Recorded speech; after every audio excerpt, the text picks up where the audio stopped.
Shalom Aleichem. Are you excited? Are you excited? Are you enthusiastic? This is one of the wake-up calls I get often from my dear friend Richard Bernstein, Supreme Court Justice in Michigan. He wakes up very early and sometimes he calls me. It could be 6, 7, 8 a.m. and he's, Chaim, are you excited? Are you maximizing your life? Anyway, I hate those calls because they wake me up way too early. But in this soulful, maybe even haunting melody, we have somewhat of a similar question. Are you excited? Or we are excited. We know that sometimes we are excited about certain things. But in this song we're going to sing now, we'll try to sing on the run from Cleveland, Ohio, by the way. The Chassid kind of bemoans his condition in which we're excited about the physical things, about the material things, and it's a prayer saying, God, I want to be excited about the spiritual things too. So it's a prayer of the soul, and it goes something like this: Essen esst sich, trinken trinkt sich, was soll man tun, als es davent sich nicht. Essen esst sich, schlafen schlaft sich, was soll man tun, als es lernt sich nicht. Essen esst sich, trinken trinkt sich, was soll man tun, als es davent sich nicht. Essen esst sich, schlafen schlaft sich, was soll man tun, als es lernt sich nicht. Ay, ay, ay, ay, ay, ay, ay, ay. Ay, ay, ay, ay, ay, ay. Ay, ay, ay, ay. Ay, ay, ay, ay. Ay, la-dum. Ay, dum. Something like that. The words translate at Essen esst sich. Eating?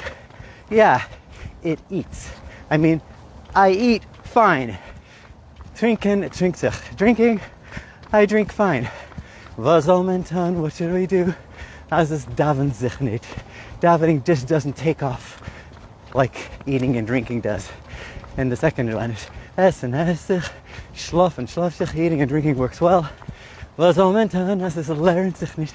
What should I do if my Torah study is not that exciting or excitable? And then, so this is a kind of a lament, or a bemoaning of someone saying, you know what, my eating and drinking works well. I'm very excited about it. I'm merry. Eat, drink, and be merry works for me. But my davening and learning sometimes is not so enthusiastic, says the Rebbe. By the way, in Chabad.org you have this song in a few different versions, and you see some comments. I saw some grandfather of today writes that he remembers as a 4 or 5-year-old child, his grandfather in Germany would sing the same song. So it's an ancient melody. I haven't found its origins yet, but I know that we would sing this at the Rebbe's Farbrengens. So the Rebbe, the Lubavitcher Rebbe, who's today is his anniversary, his wedding anniversary. The 14th of Kislev is the Rebbe's wedding anniversary. That's today, and it's the day that the Rebbe said connected us with him, because the Rebbe's wife was the daughter of the previous Rebbe, who was our Rebbe's Rebbe, and that's how he connected with us through marriage. But of course, he was also in the lineage of the Chabad Rebbe's. The Rebbe was a son of a son of a son of the Tzemach Tzedek, who was the third Chabad Rebbe. Anyway, so happy anniversary to the Rebbe and his Rebbetzin Chaim Mushka, and after whom many thousands of girls are named also. The Rebbe's name was Menachem Mendel.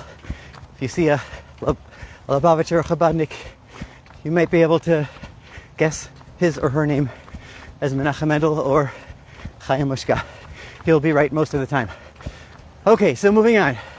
So the Rebbe in 1957 at a Farbrengen in 770, they sang the song Essen esst sich, schlafen schlaft sich, was soll man tun? And the Rebbe explained it related to this week's Torah portion. And the Rebbe said, but I try to disconnect it. So the Rebbe said about this song, he said it's related to this week's Torah portion, where Yaakov was meeting Esav in Parshat Vayishlach. Yaakov, our forefather Jacob, went to meet his brother. Vayishlach Yaakov malachim lefanav. And Yaakov sent messengers to Esav. And the Rebbe talks about this also, unrelated to our talk, and he says, Rashi says that it was malachim. In the word that Torah uses was malachim, angels. And they could have been angels or also messengers. So and Rashi comments that Yaakov sent malachim mamash, actual angels, not just human messengers. And the Rebbe asks about that. He says, why is it that we must say, according to Rashi's Peshuto Shel Mikra, which means the simple meaning, the pshat version of the Torah, why must we say that Yaakov sent actual angels, spiritual beings, versus humans? And the Rebbe explains, a novel explanation. He says that it's because Yaakov knew that Esav, his brother, was an evil, wicked person aiming to harm him, and therefore Yaakov would never send humans who could be harmed. So he had to send spiritual beings who could not be harmed. And therefore we know, even according to the simplest interpretation, that Yaakov sent actual angels, not human messengers. But that's unrelated. That's another beautiful thought that you can share at your Shabbat table tomorrow night. In 1957, the Rebbe and the Hasidim were singing the song Essen, Zich, and he said that in this meeting, when Yaakov, in this fateful meeting, when Yaakov actually met Esav, and Yaakov sent a bunch of presents. Yaakov prepared himself in 3 ways. In Doron, Tefillah, and Melchama, he sent gifts up ahead. He prayed to God to save him. And he prepared for war, just in case. And when they met, it was all good. And seemingly they made some kind of a peace at the time. And Esav invited Yaakov, he says, come with me to Seir. Let's go. Let's go together. And Yaakov said, did he lie? Yaakov said, Esav, you go ahead with your people and I will meet you there. I will meet you in Seir. So now, technically, Yaakov in the Torah, it doesn't say anywhere that Yaakov actually met Esav in Seir. So did Yaakov lie? Would Yaakov lie? Could Yaakov lie? He was known as an ish tamim, a sincere person. Well, we do know that he snuck the blessings out from his brother Esav, and that was the cause of all this tension. We also know that he figured out a way to deal with Lavan, who was the slyest person and the biggest liar in town. But would Yaakov really lie outrightly? Says the Torah, Yaakov didn't really lie, but he just delayed his meeting with Esav to when Mashiach will come. Because there's a pasuk in Tehillim. It says, Va'alu Moshe b'har Tzion lishpot har Esav. And we will meet, the Jewish people will meet with Esav when Mashiach comes. So, getting that lie out of the way, Yaakov did not lie, he just lengthened the way. He said, I will meet you there, but not today. Now, what was Yaakov's excuse? And this is the point of today's talk. Yaakov's excuse for not going along with Esav right away is, he said, Yatzon v'habakar alot alai udefakum yom echad v'ametu kol hatzon. Those are the words in the Torah that Yaakov said to his brother Esav, why he cannot join him on this journey right now. Yaakov said, I have my family with me, I have young children, and I have sheep and cattle, young ones, who are my responsibility. I need to take care of them. And if we drive them hard, if we push them to their limits, then they might die all in one day. And we don't want that to happen. That's what Yaakov said to his brother Esav. Says the Rebbe, the word Yaakov was a Nasi. I'm sorry, Yaakov was the Jewish leader at the time. Yes, he was the Rebbe at the time. And the Kabbalah teaches us that a leader is called Nasi. Nasi actually also means prince in Hebrew. Nun, Sin, Yud, Aleph. And the Zohar, or Kabbalah, somewhere in the Kabbalah, it says that Nasi is the acronym for Nitzutzo Shel Yaakov Avinu, the spark of Yaakov, our forefather. Meaning to say that every Jewish leader, every Rebbe of his generation is really a spark of Yaakov, and what happened to Yaakov repeats itself with each Rebbe in the following generations. So what happened with Yaakov? Over here, the simple story was his brother Esav said, "Come with me." And Yaakov said, "I'd love to, but I can't because my children and the cattle are not ready to go." That's what happened. Says the Rebbe, the deeper underlying story, what really happened here, aside from the technical aspect that we spoke about, was something much deeper.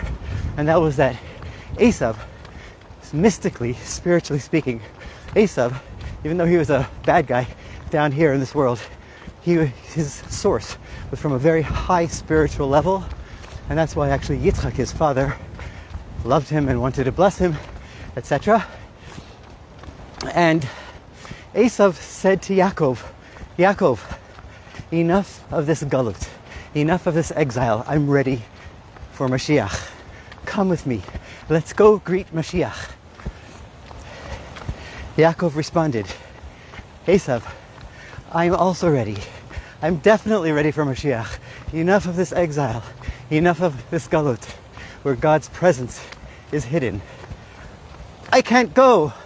I can't go, not because I'm not ready, because my children, my cattle, the young ones, they're not ready.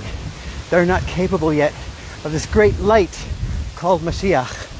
And the Rebbe explained in 1957 that when Yaakov was explaining this to Esav on the spiritual level, he said, "Utefakum yom echad, if we drive them hard, then v'metu kol hatzon, they will die." What is this death we're talking about? It's a spiritual death, but also it's a physical death, but it comes from a spiritual source. He says sometimes a person might have an inspiration, a light that is too strong for their vessels to contain. That's called shavirat hakelim, and then the vessels break.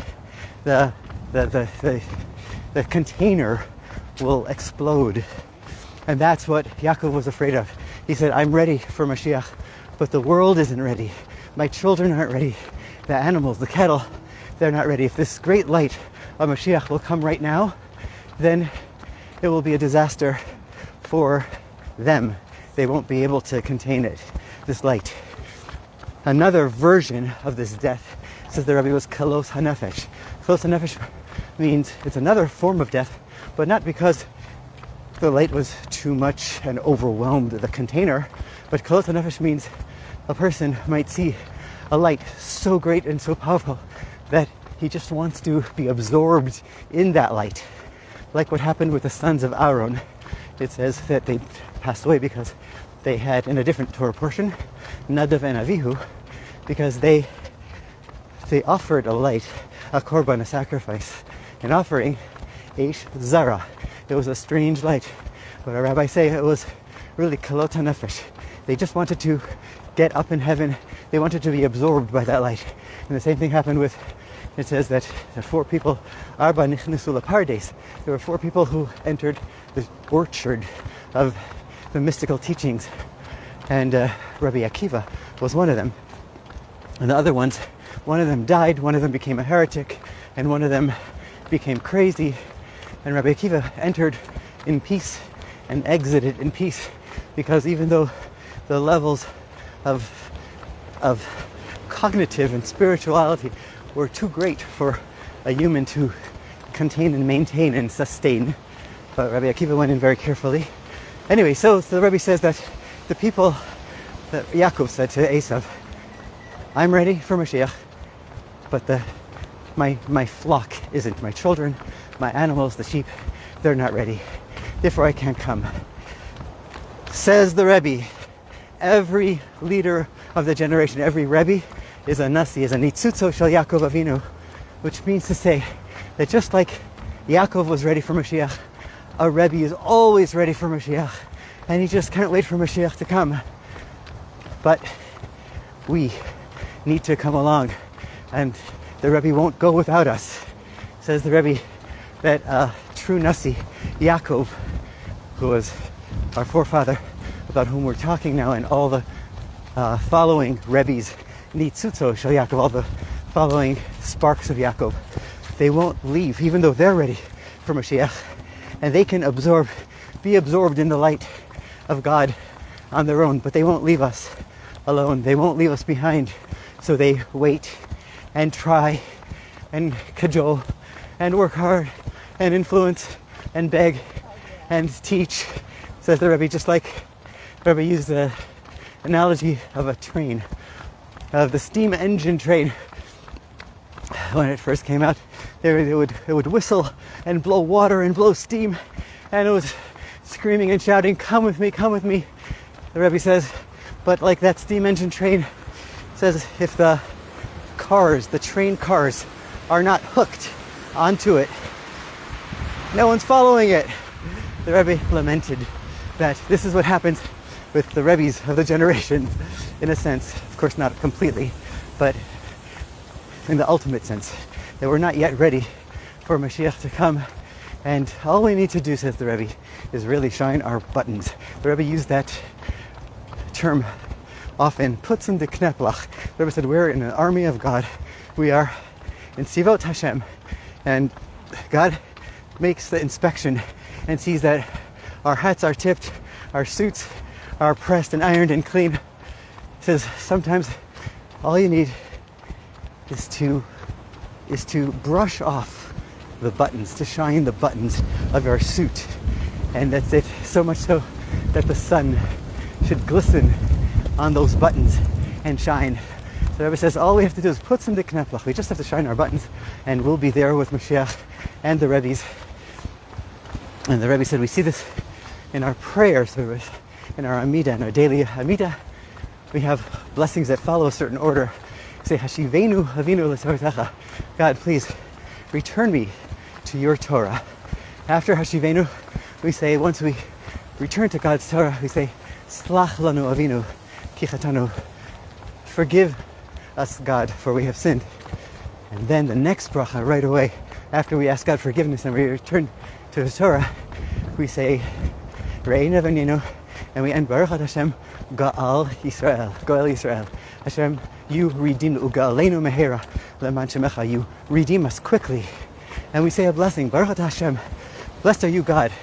Says the Rebbe, if it couldn't happen right now and it wasn't real, it would be considered a blessing in vain, a bracha levatala, which we're very, very careful about. So it must be a true blessing, Ga'al Yisrael. And finally, the Rebbe says, like the Rambam, quote, the Rebbe quoted the Rambam, who said that every Jew, male and female, young and old, should view themselves as the one who can tip the scale, that the whole world is on a perfect scale, perfectly balanced scale of good and otherwise. And all it takes is one straw to put one little mitzvah. And we never know who will do that mitzvah or what that mitzvah will be that will tip the scale and bring Mashiach. You can be the one, and your little mitzvah today, maybe sharing this, could be that one mitzvah that will tip the scale and bring Mashiach.